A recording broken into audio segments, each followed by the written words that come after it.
Saya katakan pada dia, jangan mundur, lanjut, target perang adalah menang atau tidak kalah. Hanya dua, menang atau tidak kalah. Kalau saya memohon maaf atas adanya pendapat saya yang mengakibatkan ketidaknyamanan dan mengganggu banyak pihak. Saya dengan ini menyatakan menarik diri dan tidak akan mengeluarkan komentar apapun mengenai kasus tersebut. selesai sholat, sajadah saya dibakar oleh Pak RW, dibakar oleh Pak RW, dibakar oleh Pak RT, dibakar oleh Pak Yono. Aduh. Yang penting hati kita tidak boleh terbakar. Salaman Pak RW, salaman. Maaf ya, maaf. Polresta Malang Kota memanggil Sahara selaku pemilik rental mobil yang telah melecehkan Yaimim ex-dosen UIN Malang. Hari ini alih-alih datang memenuhi panggilan Polresta Malang, Sahara justru kabur keluar kota dan meminta penundaan pemeriksaan. Kami bersepakat, ya sudah, yang penting kita berikan efek jera terhadap perilaku-perilakunya. Kami bersepakat untuk melaporkan pencemaran nama baik saja. Ya lucu ya teman-teman ya. Mereka berkoar-koar bahwa Yaimin ini melakukan pelecehan seksual dan memiliki bukti. Tetapi mereka tidak melaporkan terkait kasus pelecehan seksualnya tersebut. Assalamualaikum teman-teman. Kasus Yaimin versus Sahara semakin panas teman-teman. Kali ini Ibu Sahara mangkir dari panggilan kepolisian dengan alasan ada keperluan keluar kota teman-teman. Dan ada informasi lagi teman-teman, ternyata Yaimin ini bukan ulama sembarangan teman-teman. Yaimin ternyata seorang ulama internasional teman-teman. Ya teman-teman, gimana informasi dan video selengkapnya? Kita langsung simak saja ke videonya. Perseteruan antara Yaimim dan istri pemilik rental mobil itu kini terus berlanjut. Polresta Malang Kota memanggil Sahara selaku pemilik rental mobil yang telah melecehkan Yaimim ex-dosen UIN Malang. Hari ini alih-alih datang memenuhi panggilan Polresta Malang, Sahara justru kabur keluar kota dan meminta penundaan pemeriksaan. Polresta Malang mengaku akan terus melakukan pemanggilan ulang terhadap saudari Sahara. 3 kali tidak penuhi panggilan, Polresta Malang secara tegas akan seret paksa pihak yang bersangkutan. Kasih Humas Polresta Malang Kota Ibda Yudi Risdianto membenarkan adanya permintaan penundaan pemeriksaan dari Sahara, di mana rencananya pemeriksaan dilakukan pada hari ini 3 Oktober 2025. Yudi pun menambahkan penundaan dilakukan karena yang bersangkutan yakni Sahara saat ini mengaku tengah berada di luar kota dengan alasan urusan keluarga.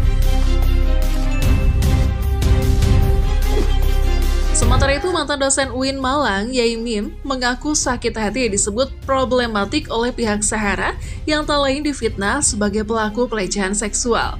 Menurut Yaimim, ucapan tersebut dinilai telah merendahkan martabat dan mencoreng nama baiknya di depan publik. Tak hanya itu, fitnah kejam tersebut justru ditelan mentah-mentah oleh kuasa hukumnya. Dalam pernyataannya, ia pun mengatakan jika Yaimim telah melakukan tindakan seksual terhadap kliennya. Fitnah kejam yang dilontarkan oleh Sahara dan kuasa hukumnya itu pun langsung mendapat komentar pedas dari netizen. Namun pengacara yang merupakan kuasa hukum dari Sahara ini secara terang-terangan menantang netizen seluruh Indonesia. Kami setelah tanda tangan kuasa bersepakat karena yang bersangkutan adalah katanya adalah kiai, maka untuk menjaga marwahnya kami tidak melaporkan berkaitan dengan pelecehan seksualnya, karena menurut kami itu kasus itu bisa menghancurkan harkat dan martabatnya ia yang katanya mengaku kiai, seorang ulama. Maka kami bersepakat, ya sudah, yang penting kita berikan efek jera terhadap perilaku-perilakunya. Kami bersepakat untuk melaporkan pencemaran nama baik saja. Ya lucu ya teman-teman ya. Mereka berkoar-koar bahwa Yaimin ini melakukan pelecehan seksual dan memiliki bukti. Tetapi mereka tidak melaporkan terkait kasus pelecehan seksualnya tersebut. Coba deh kalian berpikir teman-teman. Kalau memang seorang Sahara memiliki bukti yang kuat kalau Yaimin ini melecehkan dirinya, pasti mereka akan melaporkan pelecehan seksual tersebut. Tapi memang karena sepertinya atau dugaannya mereka ini tidak memiliki bukti yang kuat bahwa pelecehan seksual itu hanya karangan mereka saja, hanya mereka tidak melaporkan terkait kasus pelecehannya itu. Sudahlah Ibu Sarah, jangan mengarang terlalu jauh, karena sekalinya Anda berbohong, itu kedepannya itu hanya kebohongan-kebohongan saja yang akan keluar dari mulut kalian. Yang pertama itu bener nggak Pak Yai suka godain katanya? Godain siapa? Godain Sarah. Wong bojoku lebih ayu, aku ya hafal Quran, hamilul Quran, hafizul Quran, aja peneng godan, niat wae tak lawan. Kok duwe niat elek nang wong, apa meneh niat godan nang wong wedok, Quranku ilang. Lah buktine sampai sekarang iki aku jek apal Quran, jek hamilul Quran. Dadi lek ana wong ngomong wong wedok rumangsa tak godhong mesti bohonge. Lek pancen wanita ayo rene tak sumpah Quran. Lek aku godhong model apa? Lek guyon pancen iya, aku senengane guyon. Nggih to? Senengane guyon. Ngono Kang Dedi. Nah, Mbak Sarah itu sebenarnya orangnya baik, tapi karena dipengaruhi oleh rasa iri itu sebenarnya potensi dari Allah. Nek iri dipertemukan dengan iman, ilmu, nikmat dan takwa yang ada di dalam dadamu, akan menempa dirimu menjadi orang yang sukses seperti Kang Dedi. Rumah saya dengan rumah Sarah itu gandeng. Dia kalau pakai minyak wangi itu minyak wanginya sampai ratusan meter itu mampu. Terus bajunya Kang Dedi, bajunya lek cara Qur'ane jenenge kasiyatun kasiyatun gawe klambi rapet, ariyatun ning uda merga, nunjuk-nunjuk ning ngono aneh, berbaju ning ketat alias menunjukkan lekuk-lekuk badan. Iku modele Sarah, tak elingkan baik-baik. Sarah, hati-hati lo yo, hati-hati lo yo. Apa iku? Wong lanang kuwi lek mambu wangi, kuwi pikirane macem-macem. Jawabannya apa? Si Sarah malah muni ngeten, kepengin ta, Yai, lek pengen wae aku duwe gambar, iki gambarku aku karo iki, aku karo iki, aku duwe video karo iki lho. Dadi Mbak Suhara iki seorang wanita yang luar biasa, ngomongnya pinter. Itu ibaratnya Sri Kandi sebenarnya. Tapi jerone jabone Sri Kandi pinter ngomong cementeng, dirungokne sapa wae krungu enak, ning kasrupan alias dia dikuasai oleh hawa nafsu, amarah, hawa nafsu kepengin menguasai harta benda. Oleh karena itulah saudara-saudara, yaitu yang terhormat ialah merdeka. Gitu aja, pidato jangan panjang-panjang. Nah teman-teman, sudah dengar sendiri teman-teman percakapan Kang Deddy Mulyadi bersama Yai Mim. Yai Mim berani bersumpah kalau dia tidak melakukan pelecehan seperti apa yang dituduhkan, yang dikeluarkan oleh Sarah. Sekarang saya tanya, Ibu Sarah berani nggak bersumpah bareng kalau apa yang dituduhkan oleh Ibu Sarah itu benar? Buktinya Ibu Sarah sendiri tidak berani melaporkan Yai Mim terkait kasus pelecehan seksual tersebut. Mana tunjukkan buktinya? Sekarang aja mangkir, gimana mau nunjukin bukti?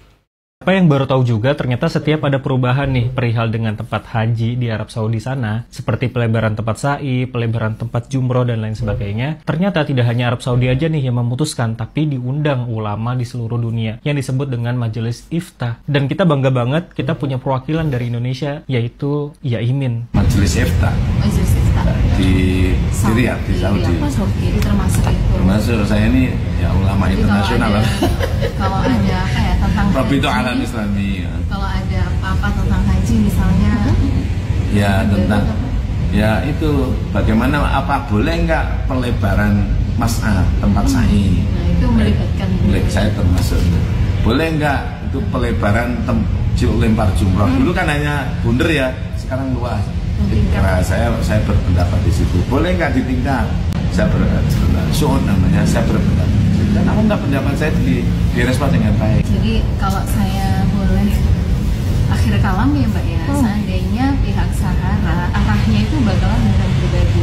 Dan kesimpulan saya dengan reputasi Yai Mim, seorang ulama yang diundang ke Riyadh untuk sebagai anggota Majelis Ifta, kok rasanya terlalu murahan dan terlalu konyol jika tertarik dengan jika fitnah-fitnah yang Ya, Yai Mim ternyata bukan ulama biasa teman-teman, dia ulama internasional. Pantas nih ya ditelepon oleh Perdana Menterinya Malaysia yaitu Anwar Ibrahim. Dan juga Yai Mim mengaku sangat dekat dengan raja di Malaysia, ikut perkumpulan dunia dan juga ikut seminar di Australia. Dan saat ini ya perihal kasus Yai Mim dan juga Sahara bukan cuma jadi sorotan Indonesia, tapi juga sorotan dunia nih teman-teman, sesuai dengan yang diinfokan oleh pengacaranya. Jadi memang perkara ini kan tidak terlepas dari perhatian dari netizen di seluruh penjuru dunia lah. Tapi nih, apa kira-kira ya respon Arab Saudi, Qatar, Brunei, dan negara-negara Arab lainnya ketika tahu nih permasalahannya Yai Mim? Kalau menurut gue pasti kayak Perdana Menterinya Malaysia nih, pasti langsung ditelepon ketika mereka tahu nih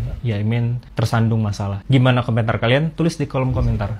Karena hal itulah Yai Mim ini akan melanjutkan proses hukumnya teman-teman. Mungkin secara pribadi Yai Mim sudah memaafkan Ibu Sahara dan kroni-kroninya. Tapi untuk proses hukum Yai Mim tidak akan stop sampai di sini. Yai Mim akan melanjutkan proses hukum yang berlaku teman-teman. Kita simak teman-teman Yai Mim bersama para kuasa hukumnya terkait kasus Sahara tersebut. Upaya hukum yang baru lagi, jadi laporan yang pertama itu kita kemarin hanya terfokus di ITE. Besok kita ada pengembangan, di mana nanti langsung dikomandai sama Bang Fahrudin terkait tindakan persekusi dan lain sebagainya. Dan juga kita kebetulan kekuatan kita bertambah hari ini, banyak teman-teman memang rekan-rekan sejawat yang terlibat dalam perkara ini. Terkait pelaporan kami sampai sekarang tidak ada keputusan untuk mencabut, artinya memaafkan ini kan urusannya Pak Yai dengan terlapor dan urusan dengan Tuhan. Sementara urusan hukum biar kami yang melanjutkan. Tak tambah ya. Masalah pasal berapa ayat kepiro saya nggak tahu itu. Yang tahu saya adalah hukuman. Orang itu dihukum berapa tahun itu baru saya tahu. Pasal berapa yang dituduhkan, seperti apa proses peradilan, saya serahkan kepada jagoan saya, panglima saya, Agustian Anggi Siagian bersama Abdul Basit bersama Bang Fahrudin dan yang lain, ada siapa? Mas Dodi. Terus ini Indah. Ini orang-orang hebat di belakang saya ini. Indah, Bu Retno, Maya. Nah, ini pasukan saya dalam rangka perang. Apa itu perang? Melawan Sahara. Kenapa perang? Karena Sahara sudah memukul genderang perang. Saya pun memukul genderang perang. Saya menunjuk panglima perang yaitu Agustian Anggi Siagian. Saya katakan pada dia, jangan mundur, lanjut. Target perang adalah menang atau tidak kalah. Hanya dua, menang atau tidak kalah. Kalau misalnya kalah sementara, mundur, kenapa kok kalah? Cari strategi, maju lagi supaya menang. Dan jangan mundur, kenapa? Kalau mundur kita akan terjadi perang saudara. Kenapa? Aku akan dimusuhi oleh Aremania. Kalau sampai Anggi Siagian mundur, musuh saya ganti, yaitu Aremania. Kalau sampai Mbak Sahara mundur, ya toh, tidak mencabut laporannya, musuhnya adalah Madas. Mungkin terkait apa masih pelaporan, mungkin Bang Udin bisa tambahkan keterangan. Iya, Assalamualaikum warahmatullahi wabarakatuh. Waalaikumsalam. Perkenalkan saya FR Masugi, masuk dalam tim bantuan dari Pak Agustian. Tugas tim kita yang pertama, proses yang dilaporkan oleh Pak Agustian sudah berjalan. Pemanggilan pemeriksaan BAP sebagai pelapor dilakukan besok jam 10. Selanjutnya akan ada upaya hukum kepada pihak-pihak yang teman-teman sudah tahu semua, viral dan nama-nama siapa, karena kami menilai beberapa orang itu sudah ada unsur pidananya. Akhirnya langkah hukum yang kita ambil, kita lakukan proses hukum kepada para pihak, semua oknum-oknum yang terlibat terkait permasalahan ini. Ada sekitar pasal yang kita kenakan 167, 351, 336, 406, 335 itu atas nama dugaan kami ya, dugaan yang kami laporkan itu terlapornya nanti Bagas Rizky Ferdiansyah, Helmi, Agil, Ramen alias Rini Mustafa, dan Andi Prasetyo alias Ferry, Tio, Wahyu Rendra Parastiono, dan kawan-kawan. Ada tambahan nanti. Banyak.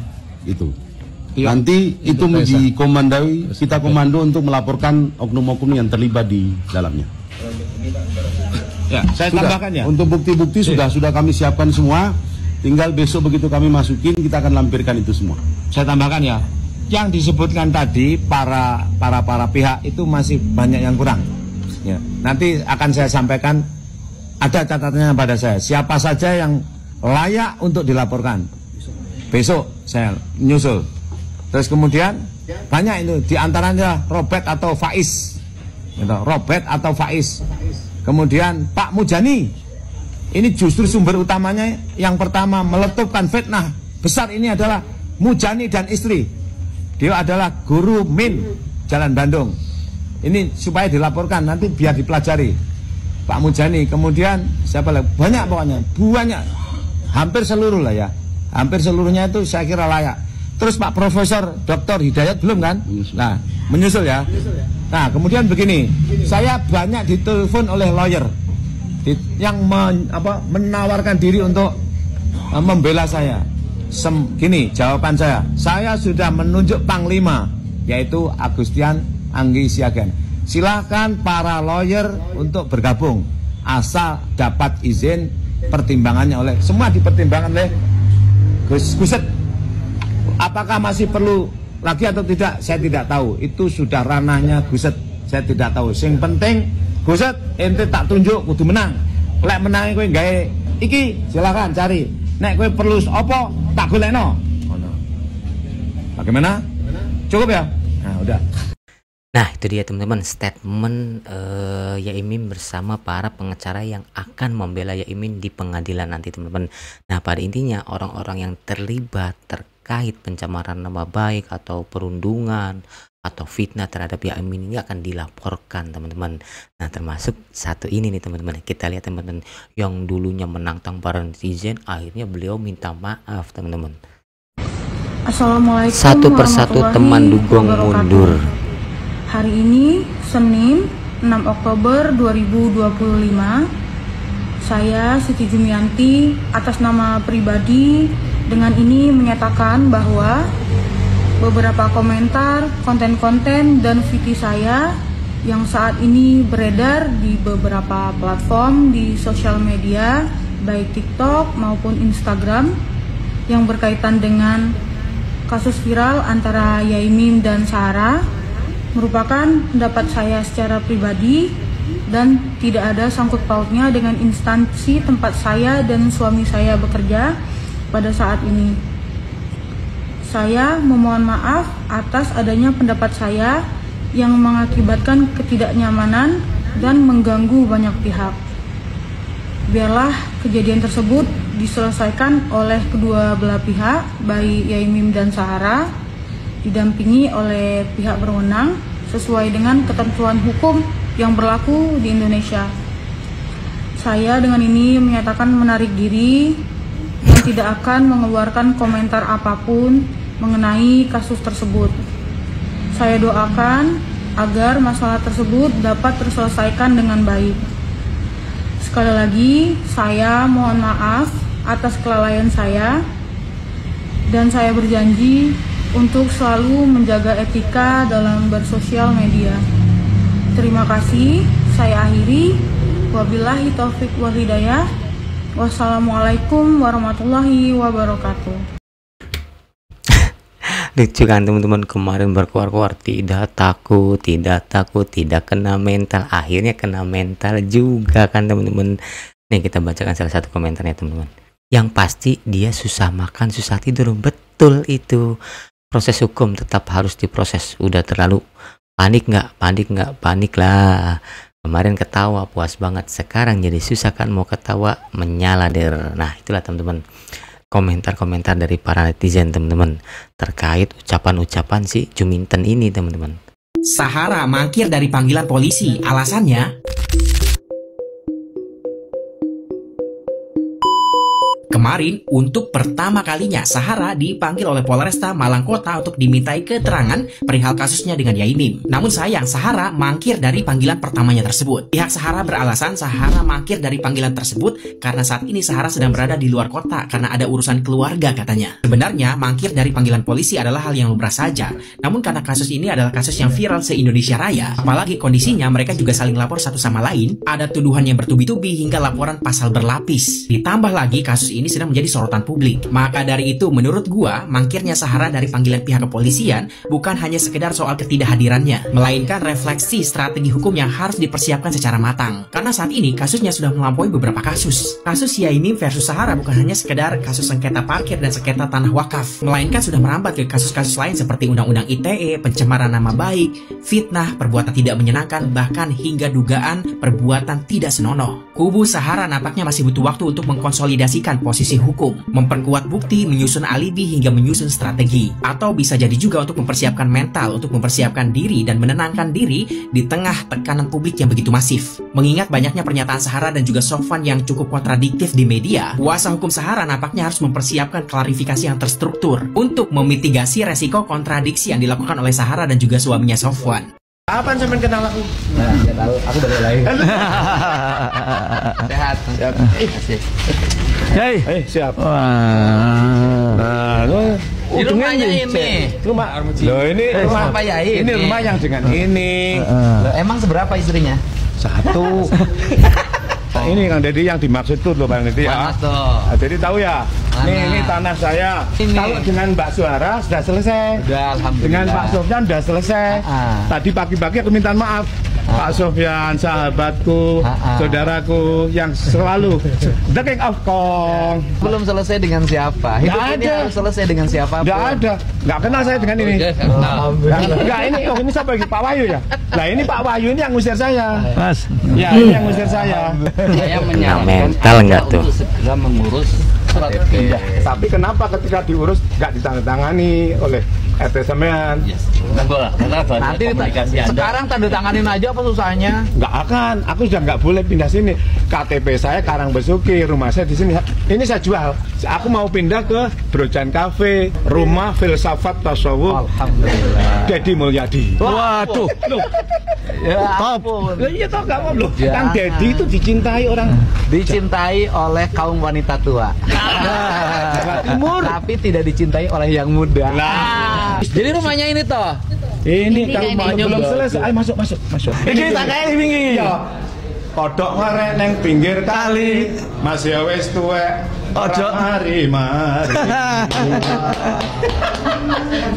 Tapi kan saya kata orang Sunda, Arif ularek nagih, dewata ularek nanya. Alif ularek nagih, dicai dewata ularek nanya di Pasampangan. Artinya bahwa hari ini saya memenuhi janji untuk datang ke rumah Pak Yai.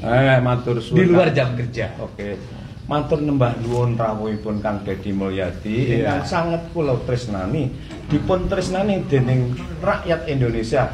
Bahkan Jawa Timur niki tresnani Kang Deddy sampun 95%, insyaallah. Amin. Amin. Pak Yai matur sembah sungkem.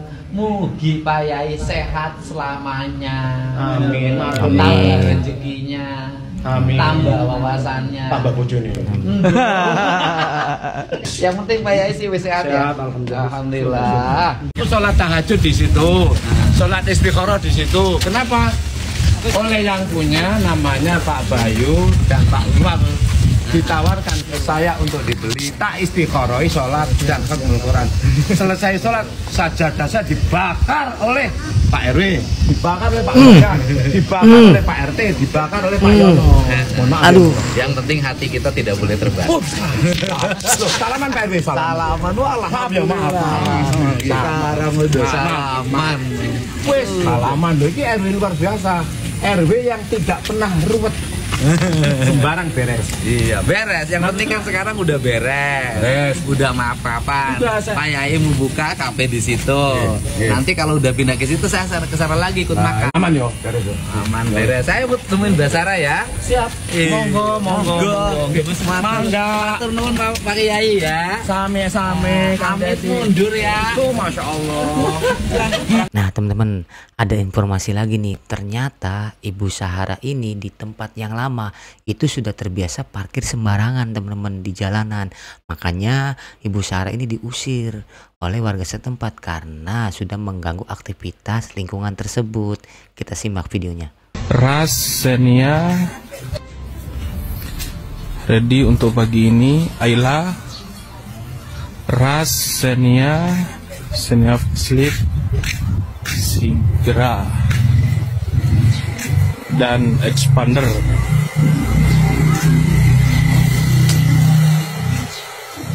Nah itulah dia teman-teman, rentalnya Sahara di tempat dahulu, yaitu parkir di bahu jalan. Ini momen marketing dari rental mobilnya Sahara, memvideokan lah. Ya ginilah, jejak digital itu nggak bakal hilang teman-teman. Netizen Indonesia ini paling pintar mengulik soal masa lalu, masalah itu paling pintar.